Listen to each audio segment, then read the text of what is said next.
Elles sont une dizaine d'associations et ONG venues du Togo et du Bénin à avoir bénéficié les 7 et 8 juin dernier d'un atelier de renforcement de capacité pour améliorer leurs compétences en recherche de financement, la gestion des AGR et l'utilisation de l'OS et Mabuntus. L'initiative est du réseau Afrique Partage Savoir Solidaire, RAP2S France, en partenariat avec le service coopération de l'ambassade de France au Togo. La conception de projets, le montage d'un bon dossier, l'utilisation de Excel pour la rédaction d'un budget de projet sont entre autres les modules de l'atelier. Au Togo, vous avez beaucoup de partenaires, de bailleurs de fonds et internationaux ou voire même des associations et ONG internationales.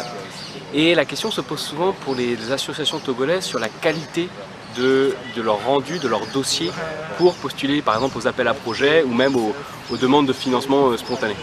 Donc on avait décidé, on avait vraiment cet intérêt au service de coopération et d'action culturelle de l'ambassade de France de mener ces formations-là. Et puis on a eu la chance de rencontrer un partenaire qui est actif dans ce domaine-là, qui est l'association RAP2S, avec qui on a pu monter cette formation, ces modules. Voilà, vous avez un appel à projet, comment vous le montez, qu'est-ce que vous présentez, qu'est-ce qui est attendu par le bailleur ou le partenaire, potentiel partenaire en termes de rendu et de qualité. C'était vraiment ça le cœur de cette formation. Les participants à cet atelier satisfaits de la formation ont exprimé leur reconnaissance et font en même temps des doléances. Nous remercions aussi l'ONG qui a pris sur elle de nous inviter à cette formation.